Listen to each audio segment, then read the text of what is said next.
Selamat datang di Kota Atambua, kota perbatasan. Yaps, begitulah sepenggal kalimat penyambut yang tertera pada salah satu monumen di Kota Atambua. Dan ini pertanda Anda akan segera masuk kawasan kota yang dijuluki sebagai kota beriman. Kota beriman sendiri juga bisa disingkat menjadi kota yang bersih dan nyaman. Nah, buat Anda yang pernah bertanya-tanya, di mana sih letak Kota Atambua? Ada apa saja di kota ini? Dan bagaimana kehidupan penduduknya? Kali ini di obrolan budaya RRI Net bersama saya Rantia Suparji, saya akan mengajak Anda untuk berkeliling melihat destinasi wisata dan ikon apa saja yang menjadi ciri khas di kota yang terletak di Provinsi Nusa Tenggara Timur ini. Ya, siapa tahu setelah Anda berniat singgah dan berkunjung ke Kota Atambua. Setelah melewati monumen Selamat Datang, kurang lebih dengan jarak tempuh 10 km, kita akan menemui lokasi Simpang 5 Atambua yang merupakan pusat dari Kota Atambua. Untuk lebih lengkap, kami juga bertemu Ibunda Januaria Nona Alo sebagai Kepala Dinas Kebudayaan dan Pariwisata Kabupaten Belu yang akan menjelaskan kepada kita ikon wisata di dalam Kota Atambua ini sendiri.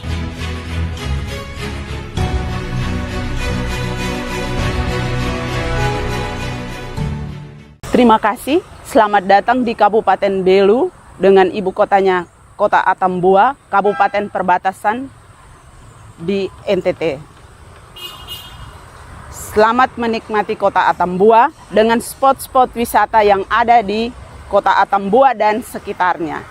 Jika Anda datang ke Kota Atambua melalui perjalanan darat, Anda akan memasuki gerbang Kota Atambua dan akan melewati hutan jati nenuk.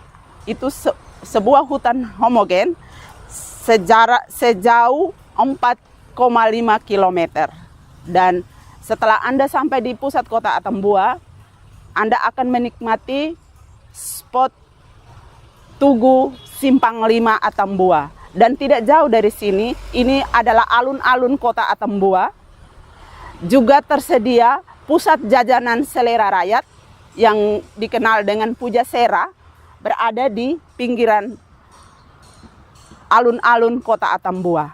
Dan jika Anda mau menikmati wisata alam di Kota Atambua, untuk wisata gunung, Anda bisa ke Padang Fulan Fehan yang jaraknya sekitar 28,9 km dengan jarak tempuh 57 menit. Dan tidak jauh dari Padang Fulan Fehan, Anda bisa menikmati air terjun Mau Halek yang jaraknya sekitar 34,8 km. Bisa ditempuh dengan 58 menit. Anda akan melewati Jalan Sabuk Merah Perbatasan. Dan jika Anda akan menikmati spot wisata pantai, silakan datang di Pasir Putih. Dan juga di sana tersedia wisata religi Patung Bunda Maria, Teluk Gurita. Dan tidak jauh dari Kota Atambua ada kampung adat Mata Besi. Dan jika Anda datang ke Kota Atambua melalui jalur udara, maka silakan menggunakan Bandara AA Beretalo yang jaraknya dari pusat kota ini sejauh 4 km. Dan selanjutnya bisa Anda melanjutkan perjalanan ke PLBN Mota Ain. Dan jika ingin melanjutkan perjalanan ke Timor Leste, bisa Anda melewati PLBN Mota Ain.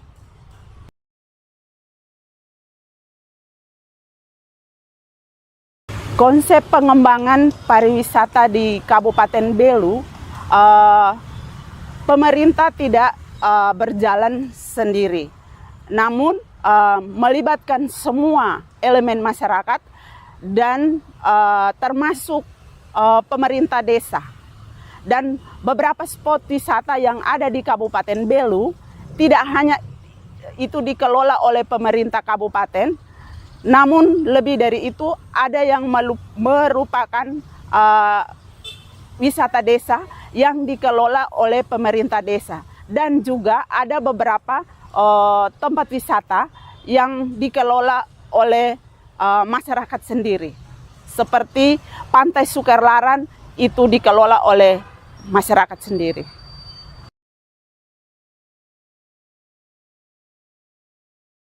Untuk mempromosikan pariwisata di Kabupaten Belu, kita menggunakan berbagai cara, termasuk di dalamnya melalui medsos, dan kami ingatkan jangan lupa like akun Belu Pariwisata. Di sana kami akan menyajikan beberapa spot-spot wisata yang ada di Kabupaten Belu. Ada spot wisata budaya, wisata religi, wisata alam, dan wisata buatan lainnya seperti spot foto Sabanase dan juga Bendung Roti Klot bisa Anda nikmati di Kota Atambua.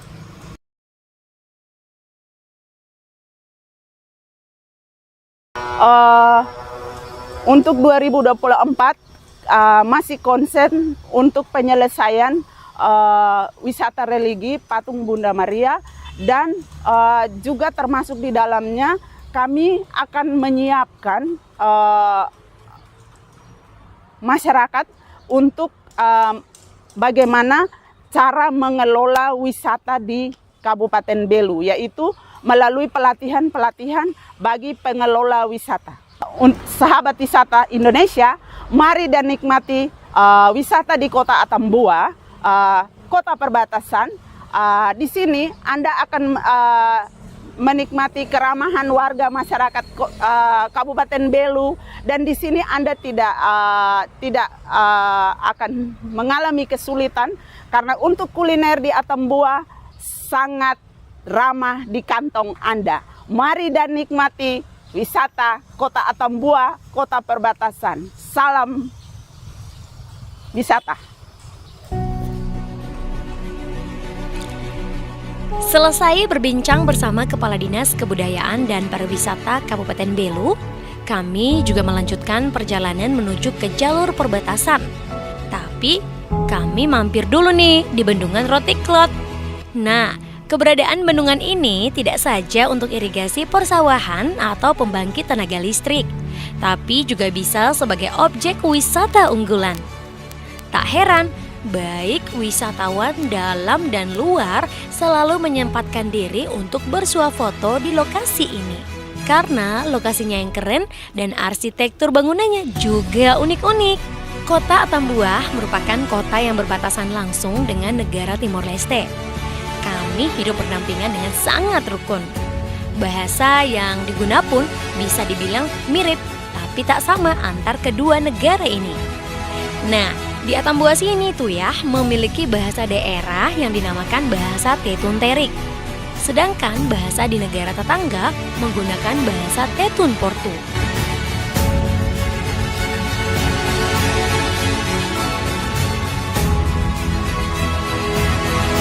Selain Tetun Terik, ada bahasa daerah lain yang digunakan dalam keseharian di Atambua, yaitu bahasa Dawan, Kemak, dan Bunak Marae. Nah, pendengar RRI, sekarang ini kami tim obrolan budaya akan kembali mengajak Anda untuk lebih santai lagi melangkah ke tempat-tempat ikonik yang ada di kota yang mayoritas warganya beragama Katolik ini.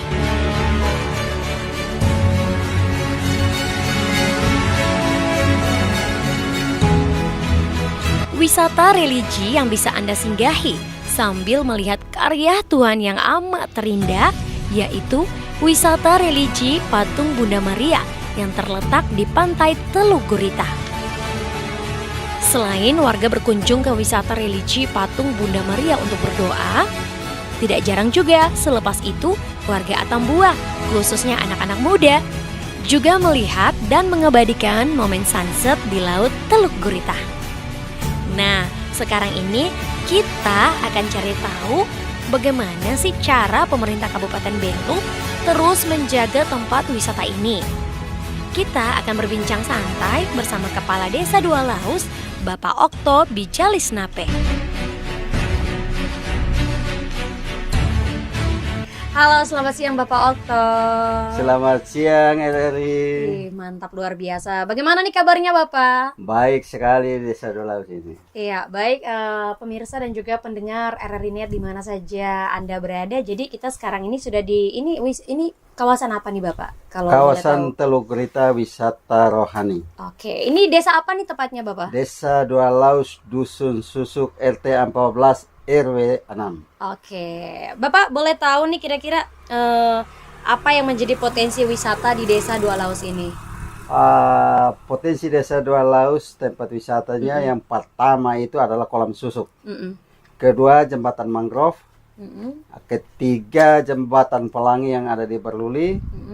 Keempat pesisir pantai. Kelima patung Bunda Maria. Oke, jadi itu beberapa wisata-wisata ya yang ada di sekitaran Desa Dua Laus ini ya Bapak ya. Iya. Semuanya masuk dalam kawasan Desa Dua Laus ya. Mungkin Bapak bisa jelaskan apa sih potensi pariwisata mungkin di wisata religi ya. Ini khususnya religi ada wisata patung Bunda Maria dan juga Teluk Gurita ini Bapak. Yang paling diutamakan itu kan di saat bulan Rosario, bulan 10, bulan Mei, bulan Oktober, itu kan kunjungan-kunjungan wisata lokal maupun wisata antar kabupaten mancanegara Timor Leste. Itu mereka datang doa, di bulan doa itu mereka datang. Dan di sini sudah disiapkan lilin, buku-buku doa. Oke, jadi Bapak kalau kita berbicara mengenai kunjungan para wisatawan ya, apakah setiap tahun ini terjadi peningkatan para pengunjungnya?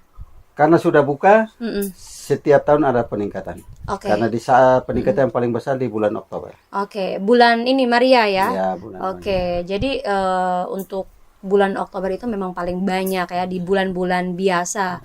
Kalau jelang Natal, Tahun Baru itu juga Natal, ramai. Tahun Baru, Idul Fitri itu full. Full ya, Ya, full. pokoknya mirip seperti di bulan bulan Oktober. Oktober. Oke, kalau hari-hari biasa Bapak kayak gini pengunjungnya? Hari-hari biasa itu di saat hari liburan, yaitu Sabtu dan Minggu. Itu juga banyak ya? Banyak. Oh, berarti ini salah satu wisata religi yang terkenal ya Bapak ya, yang ada di Atambua.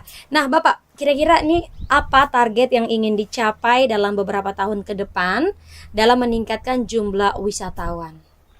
Yang target pertama yaitu satu promosi. Promosi ya? Ya, promosi pas lewat RRI sudah hadir ini untuk membantu Pemda Belu supaya masyarakat bisa datang karena patung Bunda Maria sudah dibuka aksesnya seluas-luasnya untuk kunjungan tidak ditutup lagi seperti tahun-tahun sebelumnya. Oke. Nah, itu himbauan supaya masyarakat datang dan juga masyarakat yang mau berdoa silakan tapi sesuai dengan tatanan-tatanan yang sudah disiapkan oleh pihak gereja seperti itu. Oke, baik. Nah, Bapak boleh tahu juga kah untuk pengelola objek wisata di sini tuh apakah masih dalam ini ya, mungkin pemerintah yang mengelola atau dari masyarakat setempat di sini, Bapak? Di sini pemerintah Kabupaten Belu yang masih mengelola lewat Dinas Pariwisata. Oke, jadi ini masih dalam lingkup pemerintah ya, Bapak ya.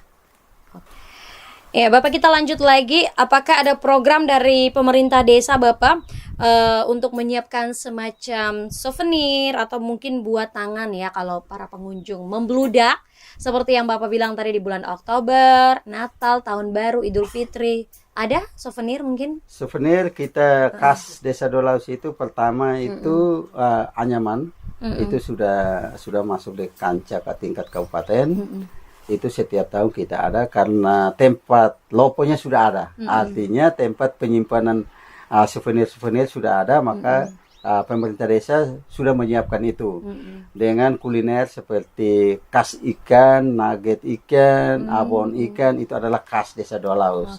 Maka dengan adanya ini maka kita harus menyiapkan itu untuk pengunjung bawa oleh-oleh pulang.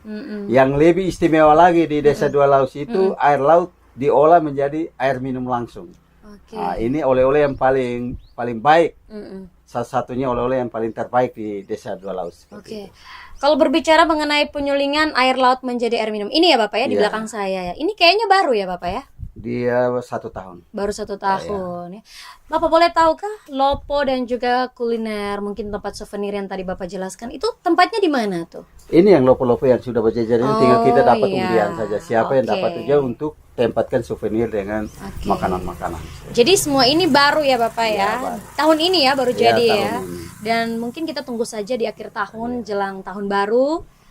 Tahun-tahun berikut kayaknya akan terjadi peningkatan ya. Tapi Bapak, yang namanya kalau kita mau mengunjungi tempat wisata, biasanya ada larangan. Untuk wisata religi di seputaran Teluk Gurita dan juga Patung Bunda Maria ini, kira-kira Ya, larangannya apa saja Bapak? Larangan yang paling besar yang dilarang oleh agama, yaitu 10 hukum Tuhan, itu ada di situ. Iya. Nah, untuk muda-mudi Mm-mm. boleh bawa pasangan. Kalau untuk berdoa supaya pasangan itu langgeng, bisa cepat di pernikahan, itu tidak apa-apa. Kalau yang di luar dari hukum 10 itu yang tidak boleh. Oke. Tidak boleh. Itu tidak boleh. Saya tidak bisa sebut lagi. Kalau Iya. itu pasti semua tahu. Itu tidak boleh. Karena ini adalah tempat doa. Iya. Maka muda-mudi boleh untuk berdoa, boleh. Tapi untuk hal-hal lain tidak boleh. Oke. Seperti itu.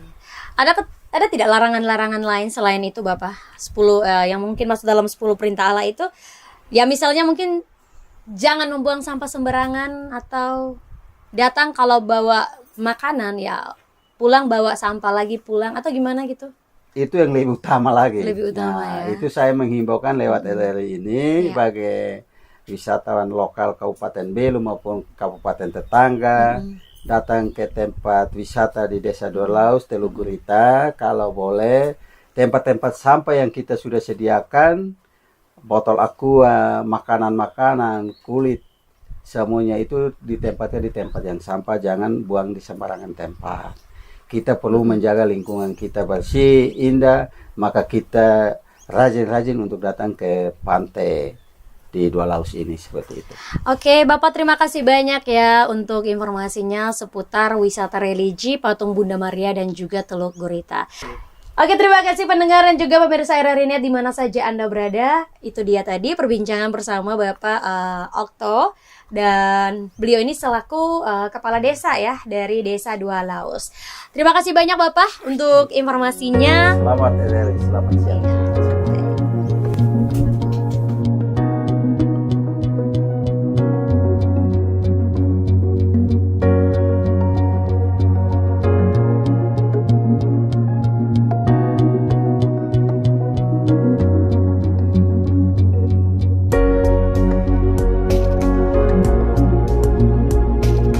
Dan khusus warga masyarakat Belu, kalau ke lokasi desa wisata Dua Laus, menjaga kebersihan.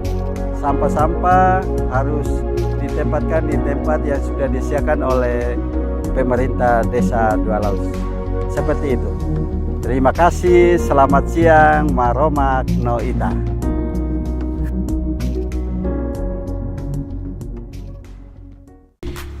Masih tentang laut, potensi wisata yang ada di Kabupaten Belu, Kota Atambua. Selain wisata alam Laut Teluk Gurita, ada juga wisata alam Laut Pasir Putih.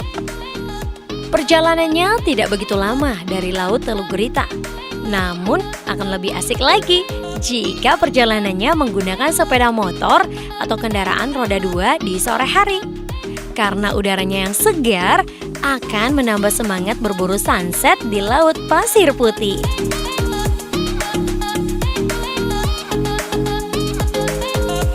Di lokasi ini ada 2 lokasi pantai yang biasanya dijadikan objek wisata weekend, yaitu Pantai Sukarlaran dan Pantai Pasir Putih. Eits, tunggu dulu. Kalau di Pantai Sukarlaran, kita akan dikenakan biaya atau karcis masuk. Tidak mahal sih, satu kendaraan kurang lebih seharga Rp5.000. Di kesempatan yang sama juga, untuk lebih jauh mengenal objek wisata ini, kami mencoba mengajak berbincang dengan pengelola dari Pantai Sukarlaran dan juga pengunjung yang ada di sini.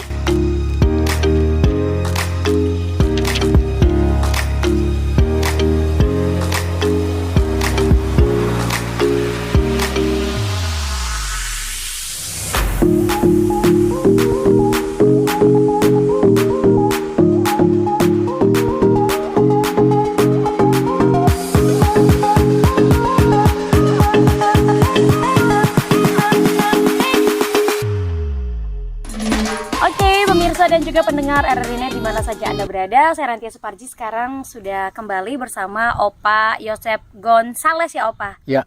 Gonzales atau Gonsalves nih? Gonsalves. Oke, salam kenal ya dari saya Rantia Suparji. Opa mungkin bisa lihat ke kamera Opa, karena di siang hari ini kita ingin berbincang sedikit. Dan pendengar Opa Yosep ini sebagai salah satu penjaga pantai Sukarlaran ini ya Opa ya? Ya. Oke, Opa boleh tahu Opa sudah berapa lama jaga pantai Sukarlaran ini? Dari 99. 99 sampai sekarang. Sampai ya? sekarang. Oh, itu luar biasa, sudah lama sekali Opa ya. Kalau Opa sebagai penjaga, pengelolanya siapa nih? Pengelolanya Seli. Siapa Opa? Om Seli. Om Seli. Ya. Oke, Om Seli ini pengelola dan beliau ini pemilik tanah ini ya? Ya, pemilik. Berarti tanah ini Milik milik pribadi, ya. Luar biasa. Nah, di sini tanah ini milik pribadi dan ini luas sekali Opa, seperti yang kita lihat ada fasilitas-fasilitas ya. Ada lopo ya. Kursi-kursi yang sudah disiapkan. Ini semua murni dari pemiliknya. Ya, dari pemilik. Berarti itu pakai uang pribadi ya? Om pribadi. Oh, luar biasa. Mungkin Opa bisa kasih tahu nih ke kita, selain lopo ini fasilitas apa saja yang disediakan di wisata Pantai Sukarlaran ini? Ini ada lopo, ada kamar mandi, ada WC juga, ada kursi-kursi yang kami taruh di sini semua. Oke, nah Opa, ini boleh tahu Pantai Sukarlaran ini paling ramai dikunjungi itu setiap hari apa? Setiap hari Minggu atau tanggal merah. Atau tanggal merah, itu tuh ramai sekali ya? Ya, ramai. Oke, Opa, biasanya kalau banyak orang yang berkunjung di sini ya, itu kan banyak juga ya para penjual gitu ya, ada penjual kelapa ya, ada penjual, tadi kita sempat ketemu sama mas-mas penjual salome ya. Itu ketika mereka masuk ke sini menjajakan ini makanan minuman mereka, itu juga harus bayar ke pengelolanya ya? Ya, bayar. Bayar ya. Oke, untuk karcis masuk sendiri di sini berapa Opa kalau boleh tahu? Ini masuk oto roda 4 10.000, roda 6 20.000, Oke. roda 2 5.000. 5.000. Menurut Opa itu mahal kah murah? Murah. Murah ya. Kalau zaman dulu mungkin kita flashback ke 2000-an, pokoknya tahun-tahun sebelumnya itu masuk karcisnya tuh berapa itu Opa? Masih 2.500. 2.500. Ya. Itu mobil. Mobil. Motor Kalau berapa? motor masih 1.000. 1.000 ya. Luar biasa Opa. Ini perbandingan yang jauh ya. Sekarang lebih mahal ya Opa ya. Oke. Nah Opa, setelah kami masuk ke sini, kami lihat Pantai Sukarlaran ini tuh bersih sekali nih. Opa, itu apakah Opa yang membersihkannya sendiri atau mungkin ada bantuan dari anak-anak? Saya dengan anak 2 atau 4 orang di sini. 4 orang. Itu bersihkannya setiap hari Setiap atau? hari. Setiap Kalau hari ya? lihat kotoran banyak setiap hari. Setiap hari. Kalau kurang 2 hari baru bersih 1 kali. Baru bersihkan. Oke. Nah, Opa, kita kembali ke fasilitas. Lopo, kursi-kursi dan juga ada meja-meja. Nah, untuk WC sendiri bayar juga Opa? Bayar. Berapa itu? Itu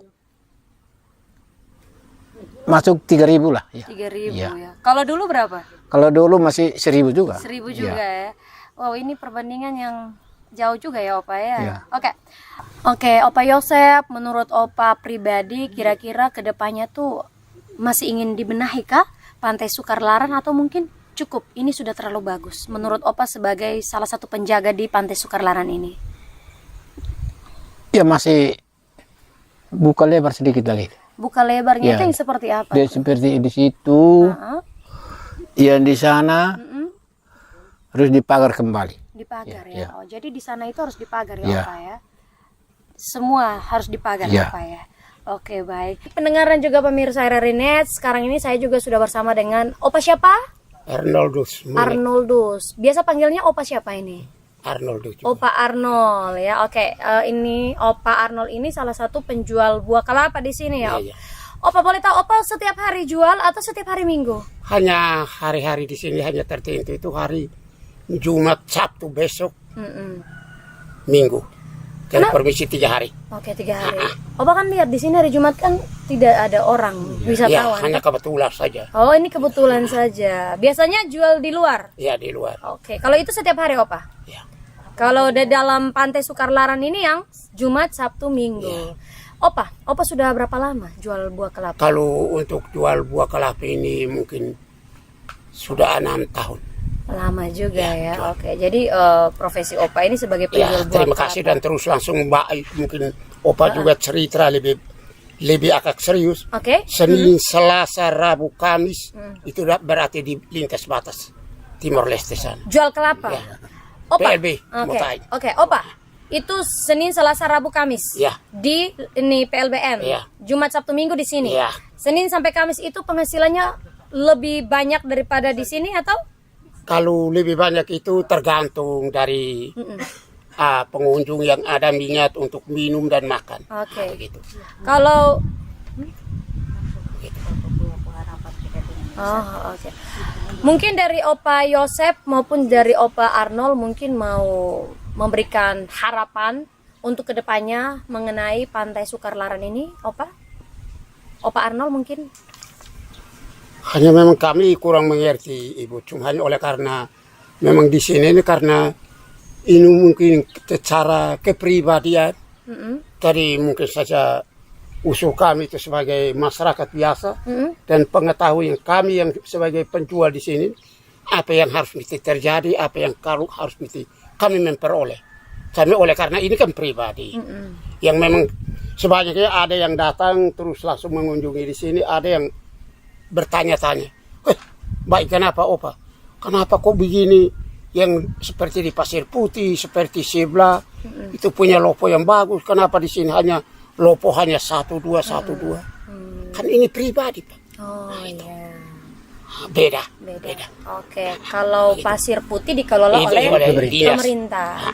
Kalau di sini kenapa sini- loponya sedikit? Ya, Karena karena memang ini milik pribadi. pribadi. Jadi kalau mau buat lopo-lopo memang si pemilik pemilik ini harus mengeluarkan Iya, uang betul. lagi, Opa ya. Oke.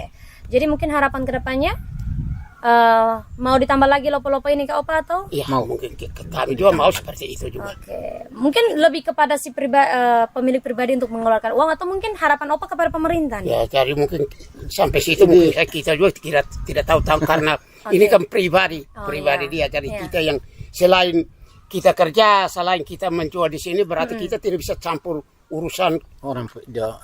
ini Oke. orang punya pribadi. Jadi berarti kita tidak punya urusan. Oke, tapi harapan Opa ke depan ingin menambah lopo Iya, lagi. itu maksud kami seperti itu. Oke, terima kasih banyak ya Opa Arnold dan juga Opa Yosep. Selamat siang. Selamat siang. Nah, penonton RRI Net, tim obrolan budaya akan kembali melanjutkan perjalanan dengan jalan-jalannya ke Pos Lintas Batas Negara atau PLBN.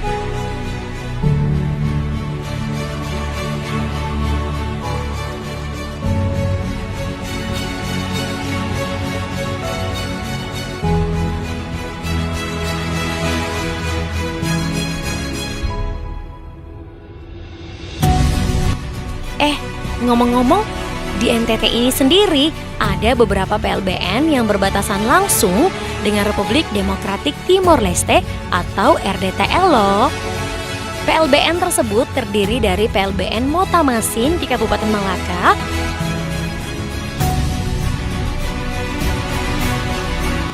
PLBN Wini di Kabupaten Timor Tengah Utara, dan PLBN Motaain di Kabupaten Belu. Sekarang sudah bisa ditebak ya, kita ada di PLBN mana? Yaps, PLBN Motaain. Yeay! Jika ke Atambua, belum lengkap rasanya kalau belum mengunjungi PLBN Motaain. Salah satu lokasi yang sudah menjadi ikon wisata di Belu. Dari akses jalan masuknya saja sudah terlihat bangunan yang megah. Nah, sebelum menuju lokasi utama, kita harus lapor identitas dulu di pos pengamanan untuk mendapatkan ID card. Jika kita membawa kendaraan, maka kendaraan akan disimpan di lokasi parkiran. Setelah itu, kita akan melangkah masuk ke gedung utama dan selanjutnya menuju lokasi untuk foto-foto deh. Seru deh pokoknya.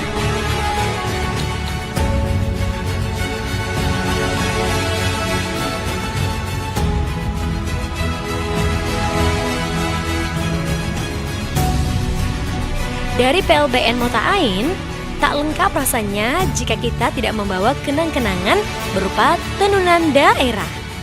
Nah, dari sini saya akan mengajak Anda untuk mengunjungi UMKM yang menyediakan souvenir dan juga oleh-oleh. Yuk, ikuti kami.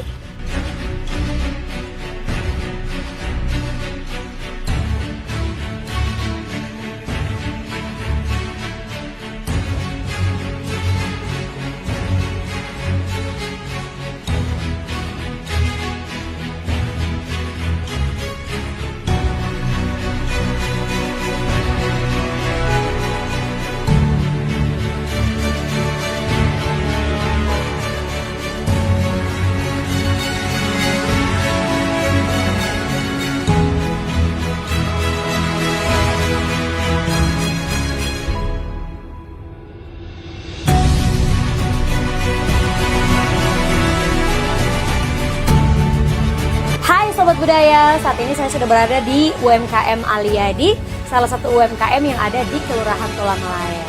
Nah, coba lihat di sini banyak banget ya tenunan-tenunan maupun juga souvenir-souvenir ya, ini bermacam-macam. Dan pemiliknya ini adalah Mama Yovita. Mungkin kita bincang-bincang langsung aja ya sama Mama Yovita. Halo, selamat siang Mama Yovita. Apa kabar? Mama Yovita, boleh tahu souvenir di sini itu apa saja nih yang ada? Ada anting-anting, ada kalung, gelang, gantungan kunci, bendol. Ya, ada pakaian jadi juga. Terus ada kain tenunan dari Belu dan TTU. Oke, mungkin kita kesini. Mama Yovita, untuk souvenirnya ini biasanya paling laris itu berupa apa? Gelang, kalung, atau anting, atau bando? Biasanya. Yang paling laris itu gelang. Gelang ya? Iya. Oh, gelang ya. Kenapa ini harus gelang? Gelang karena diminati oleh anak-anak yang ya anak-anak muda yang paling suka gelang. Oke. Harganya juga murah meriah, Oh, jadi murah ya meriah, ya. sesuai dengan isi kantong anak-anak. Oh gitu, jadi paling laris ini Iya, gelang. Kalau untuk tenunan ini apa saja nih yang ada di sini nih Mama Yovita? Tenunan kebanyakan dari Kabupaten Belu. Oke. Dari luar Kabupaten Belu hanya TTU saja. Oh, untuk para pengunjung biasanya kalau datang ke sini tuh paling laris itu biasanya tenunan dari daerah mana tuh Mama? Daerah Belu. Daerah Belu Iya. ya. Daerah Belu itu yang mana sih Mama? Mungkin bisa tunjukkan contohnya. Yang ini biasa bilang kain tenun sintetis, berbahan sintetis, berarti benangnya benang toko. Kalau yang satunya lagi yang ini pewarna alam. Ya, pewarna alam ini bahannya buat dari kulit-kulit kayu, daun, akar. Itu yang jadikan pewarna alam. Ya. Indah sekali ya. Jadi ini sintetis. Sintetis yang ini pewarna alam. Dan ini semuanya asli daerah Asli Belu. daerah Belu, ya. Jadi paling banyak itu para pengunjung tuh membelinya tuh asli Asli sini ya, daerah Belu. Itu berupa apa tuh Mama Yovita? Kain kah atau seperti baju atau mungkin dress, jaket atau mungkin tas? Iya, hampir semuanya. Oh, hampir semua Iya, ya diminati. semuanya ya? yang penting berbahan kain tenun Belu. Oh, Itu mereka beli semua. Kain, dress, blazer, tas dari kain tenunan Belu mereka beli semuanya dari situ ya. Kalau dari luar Kabupaten Belu palingan satu-satu yang minat ya. Jadi di antara semua ini yang paling disukai itu apa? Di antara semua ini tenunan souvenir. Itu kain tenun sama pakaian jadi. Oh, paling banyak yang disukai Iya. adalah kain tenun dan Pakaian jadi, iya. Oke.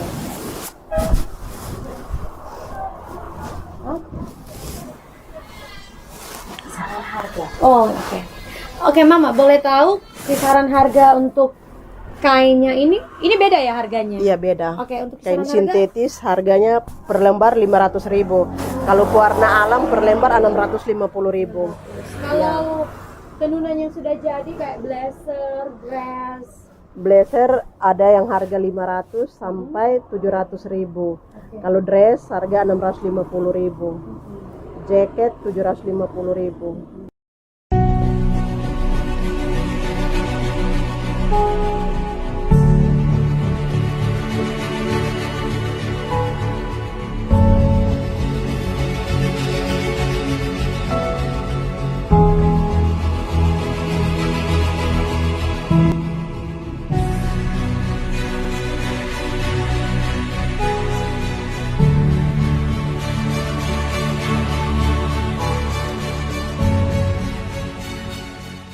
Baik, saya sebagai warga Kecamatan Atambua Barat sangat apresiasi dengan usaha masyarakat dalam bidang ekonomi kreatif UMKM yang turut mengembangkan potensi masyarakat dalam hal tenun daerah, motif daerah. Ini sebenarnya ikon kita orang Belu, di mana setiap wisatawan mancanegara maupun domestik setiap berkunjung ke Kabupaten Belu, mereka kesulitan membawa oleh-oleh ciri khas Kabupaten Belu.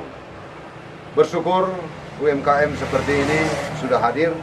Semoga ke depan UMKM seperti ini berkembang luas dengan kreativitas yang lebih baik agar setiap centra mata yang dibawa oleh wisatawan domestik maupun mancanegara membawa kenang-kenangan ciri khas Belu bisa pentas di dunia internasional maupun di tingkat nasional. Selamat siang, nama saya Yovita Naikovi. Saya pemilik UMKM Alialdi, letaknya di Kelurahan Tulamelai. Di tempat sini saya menyediakan oleh-oleh khas daerah Belu dan juga TTU. Oleh-oleh yang saya siapkan di sini berupa aksesoris tenun, pakaian jadi, kain tenun, dompet, tas, ada juga kain tenun sintetis dan pewarna alam. Harga dari kain tenun berkisar dari 500 sampai 650. Kalau kain TTU dia harga 650 dan kain buna TTU punya harga 1.500.000 per lembar. Itu satu set sama selendang. Untuk kain pewarna alam yang per lembarnya 650, contoh seperti yang ada sekarang ini. Ini kain tenun pewarna alam. Kalau kain tenun sintetis harga 500.000, contoh seperti yang saya pakai ini. Kalau kain tenun buna insana yang harga 1.500.000 itu dia seperti ini.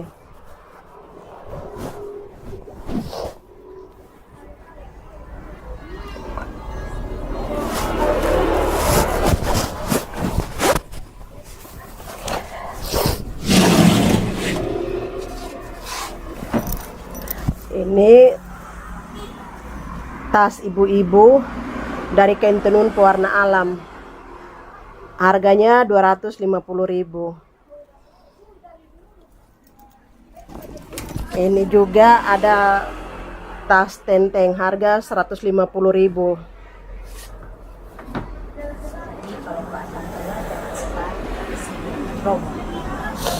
Jadi kalau Bapak Ibu yang ke Atambua jangan lupa mampir ke UMKM Alialdi yang letaknya di Kelurahan Tulamelai dekat Rumah Makan Batakaro. Sekian, terima kasih.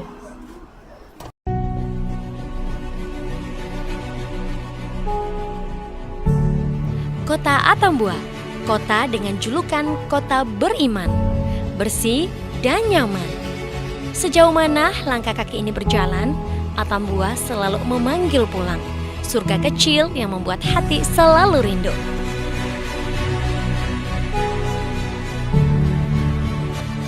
Terima kasih pemirsa RRI Net sudah mau diajak jalan-jalan di kota kecil kami. Dari perbatasan RI RDTL, saya Rantia Suparji. Bye-bye.